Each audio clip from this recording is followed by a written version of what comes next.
EAMCET స్ట్రెస్సా? Testonic.ai ని try చేయండి.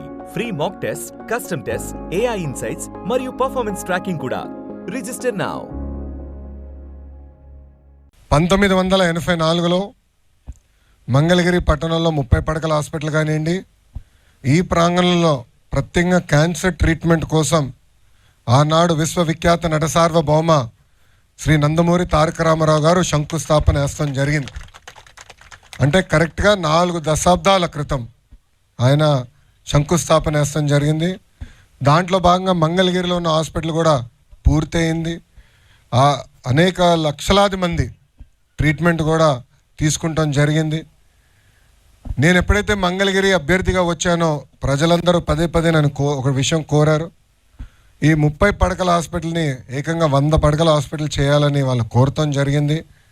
ప్రత్యేకంగా వేదికమైన ఉన్న ఏదైతే హాస్పిటల్ కోసం పోరాడి సాధించుకున్న కమిటీ సభ్యులు కూడా నన్ను కలిసి ఇప్పుడున్న ప్రాంగణం కాకుండా కొంచెం పెద్ద ప్రాంతం ఉంటే, కొంచెం ల్యాండ్ పెద్దగా ఉంటే మెరుగైన సేవలు ప్రజలకు అందించవచ్చన్న ఆలోచనతో ఈ ప్రాంగణాన్ని మనం ఐడెంటిఫై చేసుకుంటాం జరిగింది. ఇది కూడా గతంలో లాగా ఏదో ఒక 100 పడకల ప్రభుత్వ హాస్పిటల్ కట్టే వదిలేయాలన్న ఆలోచన కాదు. వేదిక మీద ఉన్న మేమందరం కూడా దాదాపు 5-6 సార్లు కూర్చొని ప్రతిసారి ఒక 2-3 గంటలు మేము చర్చించి ప్రతి విషయం సున్నంగా అధ్యయనం చేసిన తర్వాతనే లేఅవుట్ కూడా ఫైనలైజ్ చేస్తాం జరిగింది. వేదిక మీద ఉన్న మా అందరి కళ ఒకటే, ప్రైవేట్ ఆసుపత్రికి ధీటుగా ఈ 100 పడకల ప్రభుత్వ ఆసుపత్రి ఉంటుంది. ఒక జోనింగ్ కానివ్వండి, స్టాఫింగ్ కానివ్వండి, మెరుగైన సదుపాయాలు కానివ్వండి అందించే లక్ష్యంతో మేమందరం ఉన్నాం. అమరావతి పనులు కూడా ప్రారంభమైనాయి. సో ఈ ఆసుపత్రికి బాగా రద్దీ కూడా ఉంటుంది. ఎందుకంటే వస్తూ ఉంటారు, ట్రీట్మెంట్ పొందుతూ ఉంటారు. ఇక్కడ ఆర్థో కానివ్వండి, డయాలసిస్ సెంటర్ కానివ్వండి, మన నియోనేటల్ కేర్ కానివ్వండి, అన్నీ కూడా ఇక్కడ అందిస్తాం జరుగుతుంది. సో డీ అడిక్షన్ సెంటర్ కూడా గౌరవ సభ్యులందరూ కూడా మొన్న నాతో మాట్లాడి డీ అడిక్షన్ సెంటర్ కూడా ఇక్కడ ఉండాలి, తలసీమియా సెంటర్ కూడా ఇక్కడ ఉండాలని కమిటీ సభ్యులు ప్రత్యేకంగా కూర్చున్నప్పుడు వాళ్ళు కోరటం జరిగింది. వాళ్ళ కోరిక మేరకు కూడా అది కూడా ఈ హాస్పిటల్లో పెడతాం జరిగింది.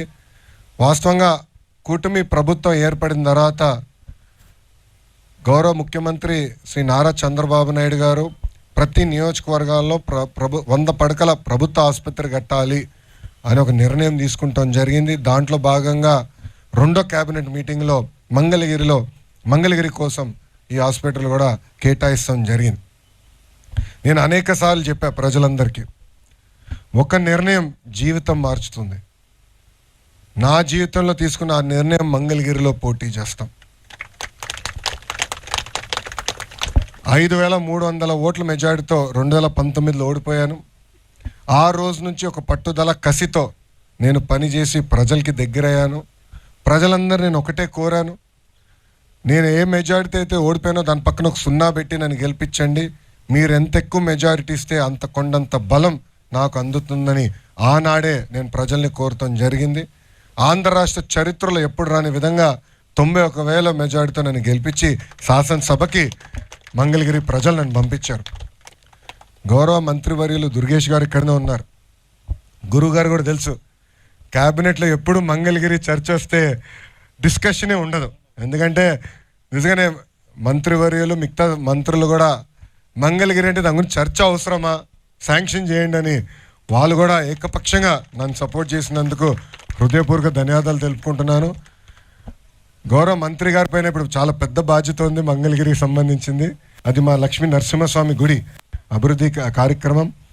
మంత్రి గారు పర్యవేక్షణలో ఆల్రెడీ మేము కూర్చున్నాం. గుడిని కూడా, ఎందుకంటే నేను వారణాసికి వెళ్ళి గౌరవ ప్రధానమంత్రి గారు అక్కడ గుడిని ఎట్లా అభివృద్ధి చేశారు నేను స్వయంగా చూస్తాం జరిగింది.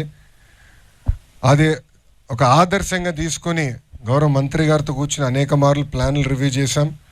త్వరలో ఆ కార్యక్రమం కూడా ప్రారంభించబోతున్నాం. ఇట్లా ఎన్నికల ముందల మంగళగిరి ప్రజలకి నేను ఇచ్చిన హామీలు ఒక పద్ధతి ప్రకారం నిలబెట్టుకుంటా ముందరికెళ్తున్నా. అహర్నిశలు మంగళగిరి ప్రజల కోసం మేము కష్టపడతాం.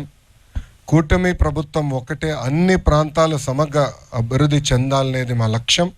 దాంట్లో భాగంగా మంగళగిరిని అభివృద్ధి చేస్తాం. వ్యక్తిగతంగా గతంలో ఎట్లయితే నేను 5 సంవత్సరాలు ప్రతిపక్షంలో మంగళగిరి ప్రజల కోసం పనిచేశానో, అధికారంలోకి వచ్చిన తర్వాత కూడా ఇంకెక్కువ పనిచేస్తున్నా. గౌరవ ముఖ్యమంత్రి చంద్రబాబు నాయుడు గారు కూడా నిన్న నవ్వుతా అన్నారు, రేపు కూడా మంగళగిరేనా అన్నారు. సార్, ఇంటి పట్టాల కార్యక్రమం రేపటితో పూర్తవుతుందంటే తొందరగా పూర్తి చేసుకుని, రాష్ట్రం చాలా పనులు ఉన్నాయి, రాష్ట్రం అంతా తిరగాలి, మీరు మంగళగిరే కాదని కూడా గౌరవ ముఖ్యమంత్రి గారు అన్నారు. అప్పుడు గౌరవ ముఖ్యమంత్రి గారికి ఒకటే చెప్పా, సార్ 2019లో నా పరువు పోయింది, ఓడిపోయా, చాలామంది నన్ను ఎగతాళి చేశారు, మిమ్మల్ని కూడా కించపరిచే విధంగా మాట్లాడారు. ఈరోజు వాళ్ళ దగ్గర నుంచి శబ్దం రాకుండా చేసింది మంగళగిరి ప్రజలు సార్, అందుకే నాకు ప్రయారిటీ ఉందని గౌరవ ముఖ్యమంత్రి గారు కూడా చెప్తాం జరిగింది. ఒక బాధ్యత నా పైన ఒక బాధ్యత పెట్టారు, భరోసాతో మీరు ఉన్నారు. మీకు ఆనాడు నేను రచ్చబండ కార్యక్రమానికి వచ్చినప్పుడు ఇచ్చిన హామీలన్నీ నిలబెట్టుకుపోతున్నా. దాంట్లో భాగంగా ఈ హాస్పిటల్, మన లక్ష్మీ నరసింహస్వామి గుడి అభివృద్ధి కానివ్వండి, భూగర్భ డ్రైనేజ్, భూగర్భ నీరు, భూగర్భ గ్యాస్, భూగర్భ కరెంట్ కానివ్వండి, నిరుపేద కుటుంబాలు నివసిస్తున్న భూముల్ని ఎంక్రోచ్మెంట్ రెగ్యులరైజ్ చేసి వాళ్ళకి పట్టాలు ఇస్తాం కానివ్వండి, లేదంటే ఎవరికైతే ఇల్లు లేదో వాళ్ళకి ఇప్పుడు టిట్కో కార్యక్రమం ద్వారా ఇల్లు అందిస్తామేమి, ఇవన్నీ ఒక యుద్ధ ప్రాతిపదికంగా మేము చేస్తాం జరుగుతూ ఉంది. నా లక్ష్యం ఒకటే, అన్ని రంగాల్లో మంగళగిరి నంబర్ 1 ఉండాలి. దాంట్లో భాగంగా ప్రజలు కూడా, మీ పైన కూడా బాధ్యత ఉంది.